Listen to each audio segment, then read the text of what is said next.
आप देख रहे हैं कश्मीर पेट्रियट। साबिक चीफ मिनिस्टर उमर अब्दुल्ला मेरे साथ इस वक्त मौजूद है। आज नॉर्थ कश्मीर का इलेक्शन चल रहे हैं सर, लोकसभा की, क्या लग रहा है आपको सर? ये अच्छा लग रहा है। फ़िलहाल तो ट्रेंड्स जो हैं ठीक आ रहे हैं। लोग बढ़ चढ़ के इस इलेक्शन में हिस्सा ले रहे हैं और अभी हैं 2-4 घंटे और। मैं उम्मीद करूंगा कि जिन लोगों ने फ़िलहाल वोट नहीं डाला है वो आएँ और अपने वोट का इस्तेमाल करें। सर, आप श्रीनगर छोड़ के बारामूला में क्यों लड़ने आए सर? अब तो ये सवाल छोड़ दीजिए ना। अब तो इस सवाल को छोड़ दीजिए। अब मैं यहाँ से लड़ रहा हूँ, बाकी ठीक है ना, अब देखी जाएगी। सर, नेशनल कॉन्फ्रेंस ये कोशिश करे कि 370 और 35 से एक को रेस्टोर किया जाए। अब हमने तकरीरों में ये बातें की और हमारी लड़ाई जो है इंशाल्लाह जारी रहेगी। सर, देखा जाए कि डेवलपमेंट की बात हो रही है, नौजवान निकल के घरों से बाहर आ रहे हैं वोट डालने के लिए। अगर उमर अब्दुल्ला ने यहाँ से जीत के गए हैं तो किस तरह से के उम्मीद आप पे वो लगाए? लोगों के मुश्किलात और मुतालबे बहुत हैं। सियासी मुतालबा जो हमारे साथ 5 अगस्त 2019 को हुआ वो है, लेकिन रोज़मर्रा के मसले हैं। यहाँ नौजवान जो हैं वो बेरोज़गारी के शिकार हैं। यहाँ पे ड्रग्स और नशा जो है हमारे नौजवानों में फैलाने की कोशिश की जा रही है। डेवलपमेंट के लिहाज से जो है कुछ खास देखने को नहीं मिल रहा। ऐसा लगता है जैसे कि पिछले 8-10 साल जो है हमने बिल्कुल ज़ाया किए हैं।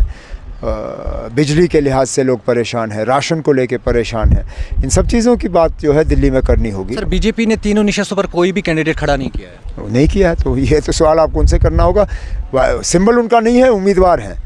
लगभग हर कोई उम्मीदवार जो मैदान में है कहीं ना कहीं बीजेपी की मदद से उतरा हुआ है। सर, आपका एक स्टेटमेंट आया जिसमें आपने ये कहा कि अगर मुझे ये पता चलता कि इंजीनियर रशीद कंटेस्ट करता तो मैं नहीं। अब मैंने ऐसी कोई बात नहीं की, बिल्कुल नहीं की।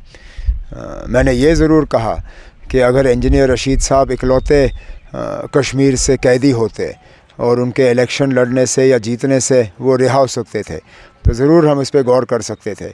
लेकिन जहाँ इंजीनियर रशीद साहब सिर्फ अपनी रिहाई की बात कर रहे हैं, वहाँ नेशनल कॉन्फ्रेंस वाले हम सब कह रहे हैं ना कि यहाँ कैदी एक नहीं है, यहाँ हज़ारों की तादाद में कैदियाँ हैं और हमें तर्जुमानी करनी है उन सबों की। और मैंने उन सब नौजवान और उनके ख़ानदानों से ये वादा किया है कि जुलाई अगस्त के जो असेंबली इंतखाबात हैं उनमें नेशनल कॉन्फ्रेंस की कामयाबी रही तो इंशाल्लाह जो भी जम्मू कश्मीर के बाहर जेलों में नौजवान हैं, एक तो पहले उनको वापस लाया जाएगा, लेकिन उसके साथ साथ जिनके खिलाफ़ मुकदमा दर्ज नहीं हुआ है या जिनके खिलाफ़ इल्ज़ाम जो हैं वो बिल्कुल कमज़ोर हैं उनको रिहा किया जाएगा। सर, बीजेपी दावा कर रही है 370 हटने के बाद पहली बार ऐसी वोटिंग हो रही है कश्मीर में, जम्मू कश्मीर में। 370 हटने के बाद तो ये पहला इलेक्शन है। वही मतलब वो दावा करे कि 370 हटने से पहले लोग इतने वोट कास्ट नहीं कर रहे हैं। अब मैं बीजेपी को 1990 से पहले के इलेक्शन का क्या याद दिलाऊं ना। आप उनसे कहिए ज़रा हिस्ट्री बुक पढ़ें, इलेक्शन कमीशन से रिकॉर्ड निकालिए, देखें 77 का इलेक्शन, 84 का इलेक्शन, 87 का इलेक्शन, 85 का पार्लियामेंट का इलेक्शन,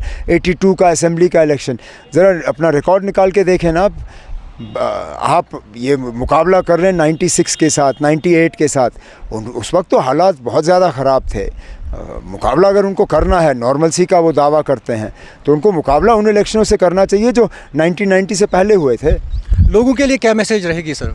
वोट का इस्तेमाल करें। Thank you very much sir. तो नाज़रीन, ये थे हमारे साथ साबिक चीफ मिनिस्टर उमर अब्दुल्ला बात कर रहे थे आज के इलेक्शन के हवाले से। जैसे कि आपने खुद भी सुना है कि उमर अब्दुल्ला का यही कहना है कि जो बीजेपी दावा कर रही है कि 2019 से पहले जो वोटिंग होती थी अब वो उससे ज़्यादा हो रही है। लेकिन कहीं ना कहीं उमर अब्दुल्ला ने ये कहा है कि बीजेपी को चाहिए वो हिस्ट्री पढ़े ताकि उनको पता लग जाए।